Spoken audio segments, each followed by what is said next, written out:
يا خير ضيف أتى بالبسر والمدد bismillah barke borom Touba asalaamualeykum wa rahmatullah noo ngi leen di nuyu bu baax di leen ziyaara gannaaw loolu yi seen naafila guddig tey gi di guddig ñaar fukkeel gi ci weeru koor Serigne Souhaïbou Mbacké nee na ku ci julli juróom-ñetti rakaa bu ci ne nga jàng fatiha benn yoon jàng inna anzalnaahu ba saar wi jeex benn yoon jàng xul huwallahu ahad ba saar wi jeex ñetti yoon ku def loolu dees na ko bindal tuyaaba ju toll ne limub mbooleem lu nit masa def ci lu baax te it dees na ko jéggal bàkkaaram yépp yu njëkk ak yu mujj te dees na ko musal ci lëndamuk bàmmeel te it yonente bi sallallahu taala alayhi wa sallam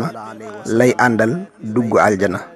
yàlla na nu ko yàlla man loo tanu def ko te def ko na mu ko taamoo mu nangul nu ko fulal nu ko làqal ñu ko fu yàq yégul barkeb Seexul Xadiim لا شريك له